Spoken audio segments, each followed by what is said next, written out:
Hello, hello, and welcome back to the Money Healing Podcast. I'm your host, Nadine Zamot. I am a holistic money coach and a functional somatics practitioner. And I am so excited to welcome you back to day number 2 of this podcast party that I'm hosting for you guys. So, day number 2 is going to be all about these really cool financial tips that are designed to give you some momentum with your finances going into 2024. However, I really hope that you got a chance to listen to day number 1, which was about emotional regulation, money, and finances. And also, I hope that you enjoyed your free gift, which is an ebook that I prepared for all of you. So, if you haven't yet, go back and listen to it after you are done with this episode. And also, this episode comes with its own free present. So I'm telling you, it's a party. It's a podcast bonanza. And I'm so freaking excited about all this. So, again, today, day 2. So, today I will be offering you some practical financial tips to build financial momentum going into the new year. But what I really want to make clear here is that these tips may look like they are about saving a dollar here and there, but they are designed for a deeper purpose. Okay, so you are gonna save a fair bit of money using these tips, and you are gonna create a really good financial structure because what we want is financial resilience and we want momentum. However, I just want to let you know that I have a deeper why behind what I'm sharing with you today. It's very strategic, okay? And what I want to say is that these are designed to have a deeper effect on your psyche and your nervous system on the long run. So you don't have to worry about this. You just, trust what I'm telling you, trust that I have your best intentions at heart, because what I want, my personal motivation really behind this podcast series is I want for all of us to take our power back. I want us to take our power back from money. I want us to take our power back from scarcity consciousness and from anything and everything that makes us feel less than our stellar self. Okay. There are things that we just can't walk away from. I mean, sometimes money is shit. Our financial circumstances are not as like not as they quote unquote ought to be or we would like them to be. But we can't silver line ourselves through life. Okay.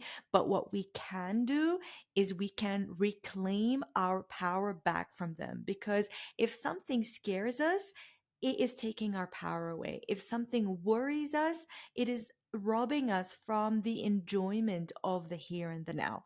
If something makes us feel helpless, hopeless, powerless, then it is sucking out our life energy. So today, like I said earlier, it's gonna seem like it's a small, like little small things that I'll be sharing, especially if you're in the personal development world where everything is all about like go big or go home mentality. Especially now, going into the end of the year, I could just see everyone like going big or going home and wanting to just like rush our way until the end of the year. Well, we don't want to do this here. Okay. I want you to actualize your big dreams.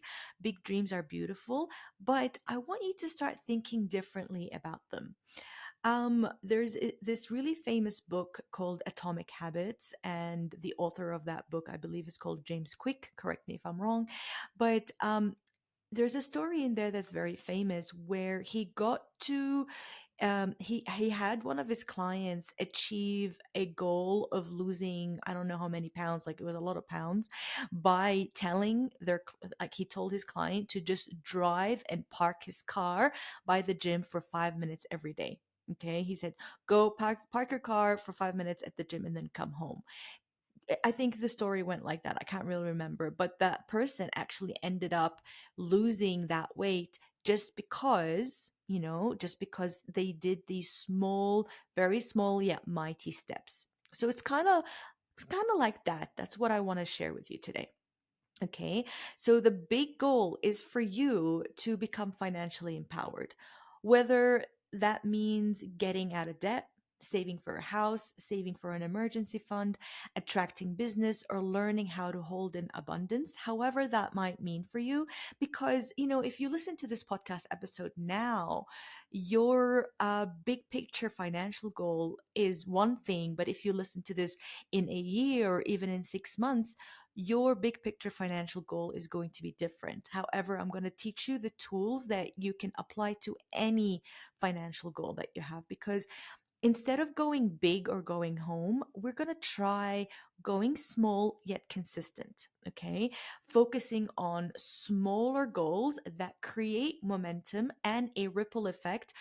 And this is not just for your finances, but it also is going to affect your self-esteem, okay? Because I want you to look back, you know, I tend to do end of year reflections, and they're not in these like go go go kind of like mentality. I do have my own spiritual practice around it. And I like to look back at what worked during the year, what were the shorts or the shortcomings, or what were the delights and the surprises. And I like to look back and feel like, yeah, maybe there were some tangible goals that I have accomplished. However, it's how I felt throughout the year. Did I feel like I was frazzled and like I was running or like sprinting the whole time?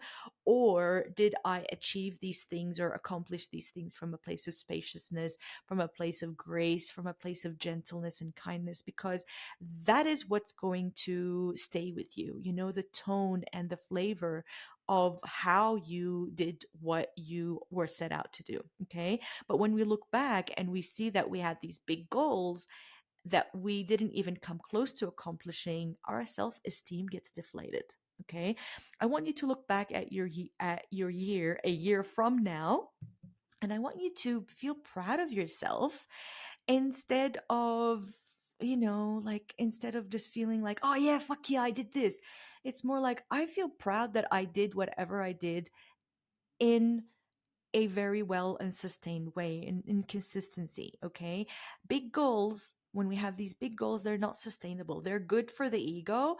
They're good for that like that adrenaline rush of like, fuck yeah, I'm gonna do this, and it's gonna be great, and I'm gonna break it down into steps. And then the first month goes by and you're like smashing your goals, and then you lose momentum because it's not sustainable. We forget that we have other parts of our lives that are also involved in said goal. Okay. So when we have this big financial goal, we forget that the way we feel on a day-to-day basis is going to affect that financial goal. We're going to forget that the price of fuel and the price of groceries and a sick child or like a client, that just pulls away from working with us the last minute, all these things are going to affect us.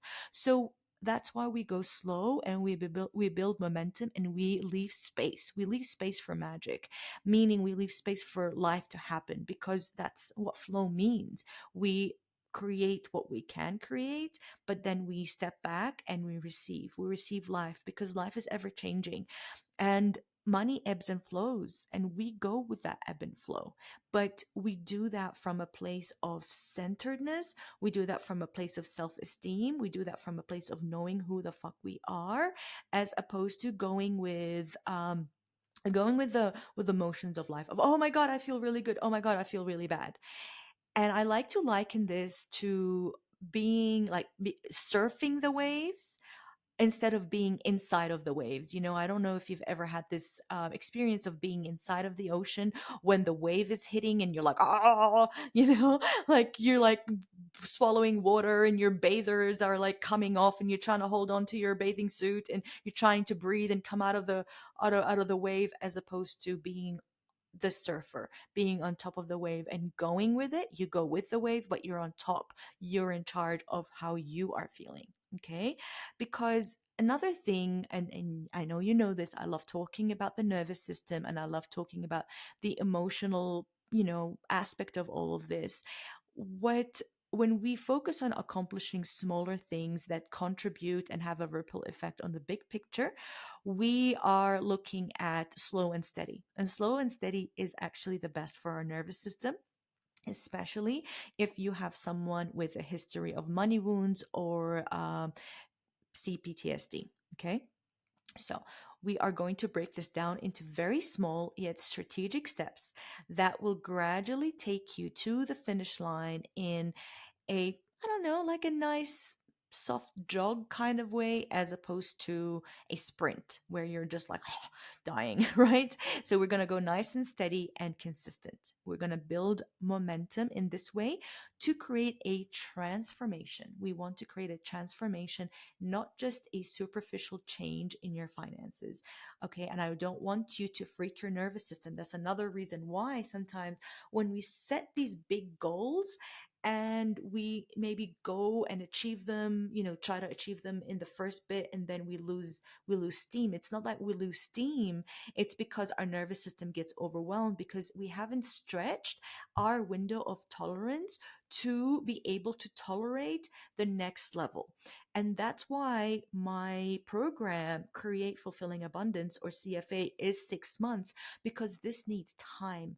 The nervous system is not something that works on our human agenda, right? Like humans, we are all conditioned to just do, produce, be, like just go, go, go. But our nervous system doesn't actually operate like that. And when we overwhelm it, it will contract. That's why we have to go slow. And that's why my programs are long. And building your window of tolerance is something that we definitely will cover in depth inside of CFA. If you'd like to join us, just check out the show notes or reach out to me and we can chat about that. So, here is the first thing that I want you to focus on with these small yet mighty steps. I want you to start looking at your rainy day fund. Okay, so this is how I teach about the rainy day fund. I want you to start looking at your rainy day fund as something that you set up in a separate bank account. Okay. Let's say that you bank with, a bank, I don't know, let's just call it the RB bank for as an example. I don't want your rainy day fund to be in your RB bank. I want your rainy day fund to be in Liberty Bank, for example. I don't know if there's a Liberty Bank, but I'm trying to say two separate bank accounts where these separate bank accounts are connected to each other somehow, but it will require a little bit of effort and thought and intention before you think about, moving the money around. So sometimes people would advise you to put your emergency fund in a really difficult bank account to get to, where you have to drive or whatever. I don't, when there's an emergency, you don't want to mess around with that stuff.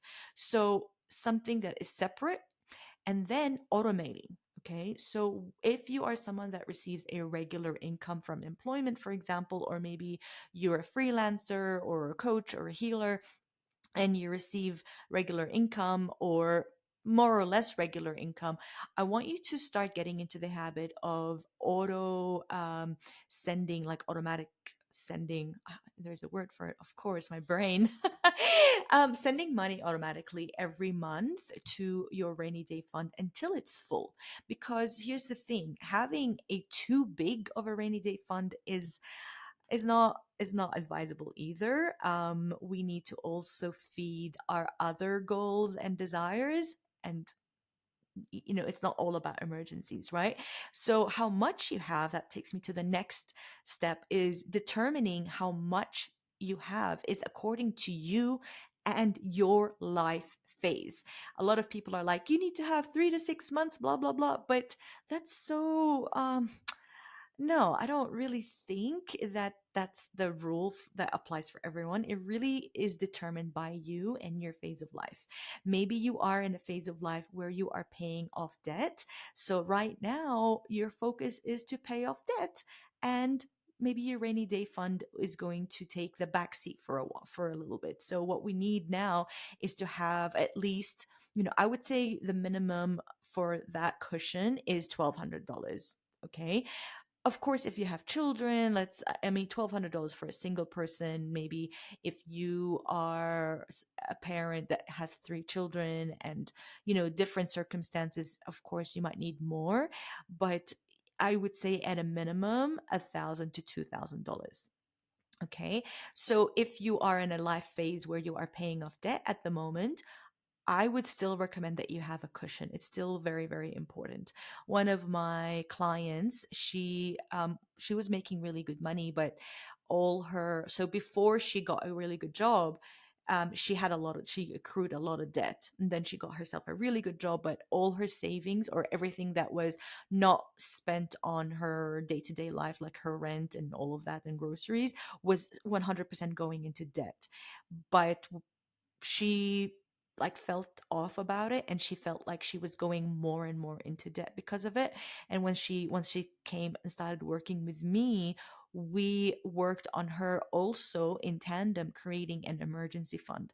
And lo and behold, once that emergency fund, it started small. I think she set aside $1,000 in the beginning, but that gave her a lot of peace of mind where she wasn't, in a continuous cycle of paying debt. We also set aside some money for her to have fun, because once, when we're fixated on paying off debt, it feels like a punishment. And when we feel like we're punished, we rebel. Right. So we created all these little systems for her, and now she's debt free. And also, she doubled her income and manifested about like 30 grand in the beginning of like December. So she's doing great, but it's all about these small tweaks that feel insignificant at the time. Okay. So when let me recap. Your rainy day fund needs to be in a separate bank account. Your rainy day fund needs to be at least 1,200 or 2 grand, at least, depending on the phase of your life.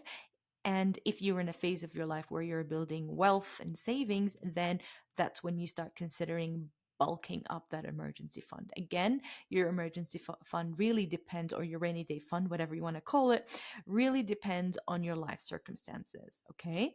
The other thing is that when you dip into it, which you definitely should when you need to, that's why it's there, treat it like you have debt. Okay. So, for example, when was that? I think a while ago, I had to really like deplete our emergency fund because our vehicle needed it. That was before we moved to Australia.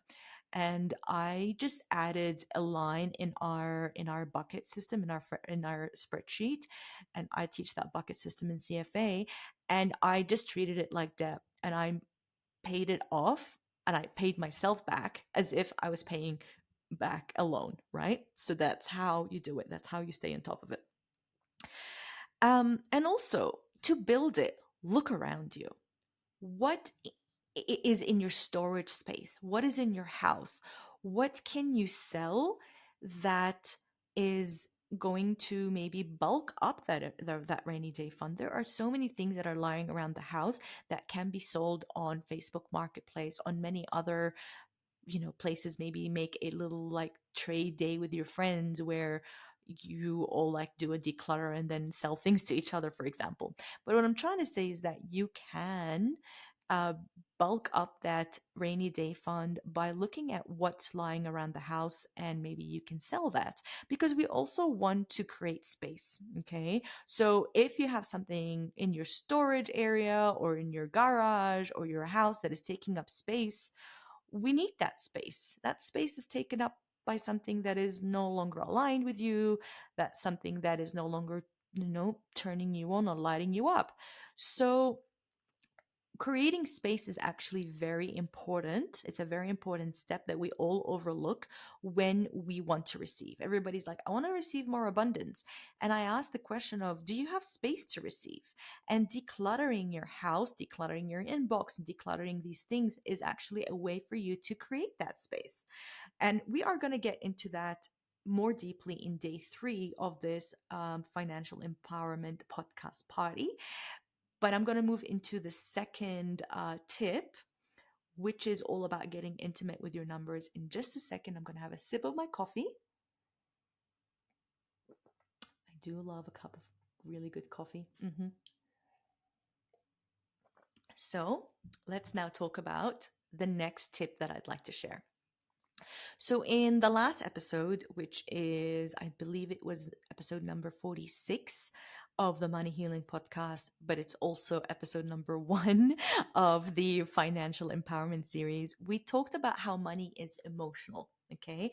And how we can actually save a lot of money just through regulating our emotions. And I remember back in November of this year, I saved $12,000 because I was very aware of my nervous system. I was very aware of what's happening, and I did consistent emotional regulation, and I was able to save a really big chunk of money, which was, I think, 12K is a big chunk of money. Okay. So I want you this is more of my invitation to help you or invite you to start connecting somatically with your finances. So the reason why I was able to save 12K, okay, was because I was able to connect to what my body was doing. So there is a lie that we've been fed that money is numbers. Money is not just numbers. Money is emotional, and our emotions live in our body. And when we're disconnected to our body, we are disconnected to our emotions. When we're disconnected to our body and our emotions, we are disconnected to financial empowerment pretty much. We then are just like robots, like looking at money as numbers, and we discount or override or disconnect from the fact that our emotions and how we feel has 99% to do with how we money, right? So when I wanted to invest these 12K, I was feeling really agitated and anxious.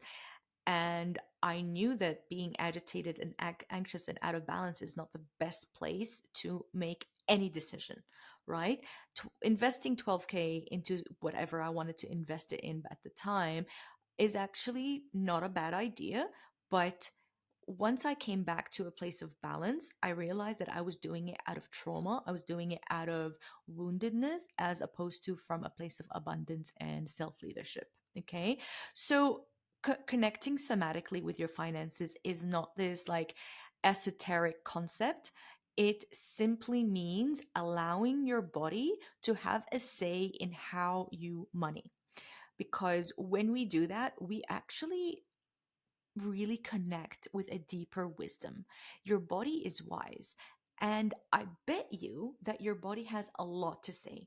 And it's not common out there for people to talk about how our bodies and our finances are connected.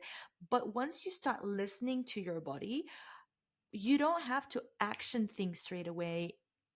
It's about just allowing your body to speak. Okay. So this is not about like, oh, I'm listening to my body and now I'm just going to act to with my money as my body is saying. I want you to strip it down a little bit and take a couple of steps back.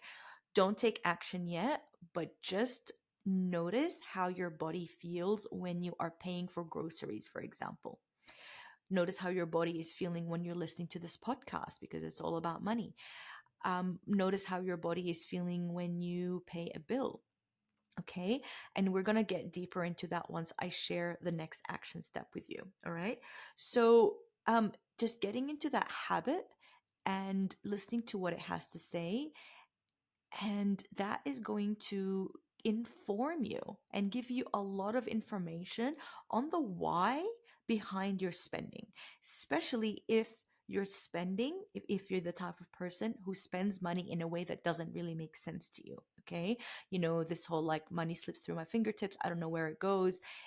All of the why behind that, once you connect with your body, it will become apparent. Okay. So, this particular exercise that I'm going to be sharing with you today is not to help you with your spending. Well, it is. It actually does help a lot with the spending. But the idea of it is to help you save, but also help you connect with your body when it comes to money. Remember, you're in this for the long haul. This is not one of those band aid approaches where you are advised to eat beans and rice, beans and toast for 6 months, although there's nothing wrong with that. Some phases of our life will require that we scrimp and save to achieve a goal. Okay. But that's a short term quick fix. And quick fixes are not sustainable. They might be sustainable for a short amount of time, but my objective here is to help you transform, not just change. And the reason why I brought up your rainy day fund today is because operating from a place of fear and survival will cut you off from your creativity and power. And these two things, creativity and power, are the actual real sources of your abundance. It's not your actual rainy day fund or your multiple savings accounts or whatever that are your sources of abundance. Okay. Your security and abundance comes from that moment where you feel relaxed in your nervous system and you're able to create and act and respond to life in a creative, expansive way.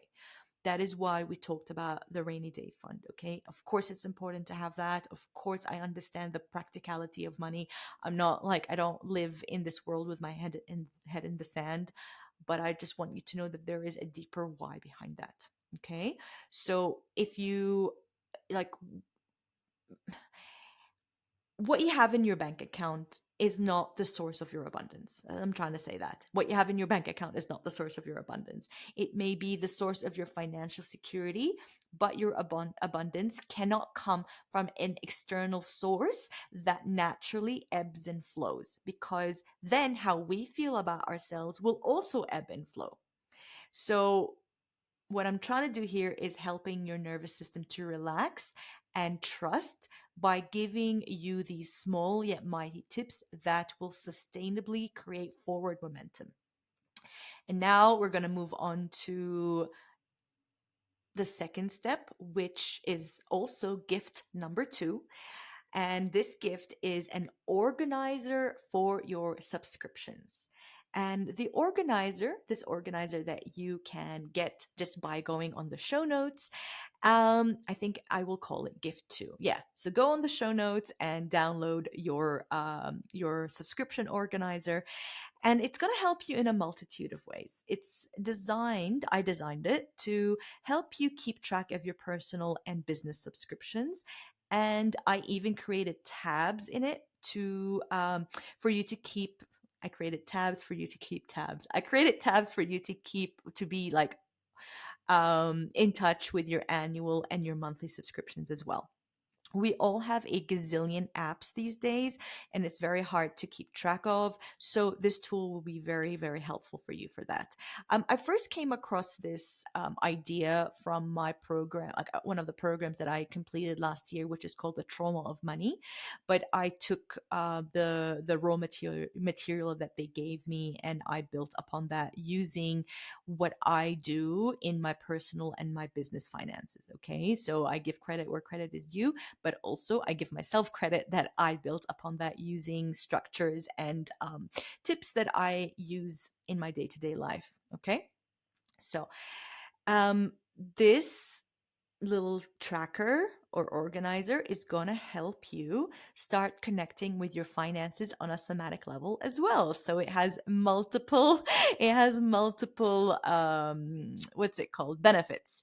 So inside the organizer, you are going to be prompted to question each of your subscriptions. Okay, and this is going to help you to get started with bringing more awareness to how your body is feeling and reacting to each of these expenses, because that could be potentially a way for you to know if this expense is adding value to your life or not. You might even discover, like, so to go through your subscriptions, I would highly recommend that you look at your bank accounts, or your statements or your internet banking for like the past year, because some subscriptions are annual and we forget about them. And I even have a subscription that is once every 2 years that I nearly forgot about. Okay. So you might, when you go back, you might even discover some legacy subscriptions that you completely forgot about or you never use. And of course, if you don't use it, let it go. Right. Also, it might give you another opportunity of looking at what else is out there. Maybe that subscription doesn't suit you anymore. Maybe there's something else out there that might. So, this is a small yet mighty little exercise to help you be more organized and be actively involved, even in the smallest aspects of your finances. Because even if a part of you is like, it's just $12 a month, that's not too much. Well, yes, it's true. Maybe to you, $12 a month isn't much. But when you have a handful of subscriptions that you feel about, and they're just like $10, $8, $12, these will add up over across a year. Okay. So remember, again, this is not just about the dollars. This is about you being an active participant in your in your finances, and for you to feel more empowered with every single decision that you make with your money. So grab this free gift in the link below that is in the show notes. Enjoy it, share it with a friend, share this episode, share this whole podcast with friends who could use some money healing right now. And of course, hit me up. Hit me up. Hit me up. Hit me up if you have any questions. I also have a workshop for you that is happening on January 8th. And that workshop is all about how to become a savvy spender. And in this workshop, I'm going to teach you what type of spender you are, how your nervous system responds to spending money, and how you can base your spending on your values, and how to identify what triggers you to emotionally spend and uncover the real reason why you overspend. And of course, we're going to wrap it up with what you can do about this, how you can take your power back from this. So this is happening June 8th at 1:30 p.m. PST. The recording will be available if you can't make it. The link is in the show notes.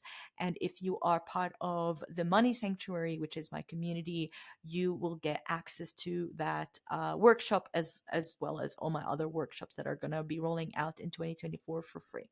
Okay. So if you want to go deeper, of course, you are more than welcome to check out my 6-month program, Create Fulfilling Abundance. This is the program, the most comprehensive program out there, not just in relation to what I offer, but I've never seen a program out there that really connects healing with proper financial systems and management as well as manifestation, because I'm all about the healing, but I also have a background in accounting and a really good robust background in personal finance. And also, I do have a beautiful spiritual practice that I would love to teach you, which is all about manifesting and creating fulfilling abundance. So it is broken down into 3 phases: heal, empower, and manifest. And I designed it to be this really nice balance between video lessons, an online community, and live. I was going to say in person, but it's as in person as it could be, on Zoom, live group coaching sessions that happen 3 times a month. I might add more the more I have participants. So we have 8 women right now in it, and we're going to open new cohorts because I really like these small, intimate groups. So just reach out if you'd like more information. I will also leave a link in the show notes. And you will also get access to my program, my other course, which is called Money Healing 101. All right, everyone, I love you and leave you. I hope you got lots of value out of today's episode. Don't forget to grab your free present, and I'll see you very soon for the 3rd day of this financial empowerment series. Bye for now.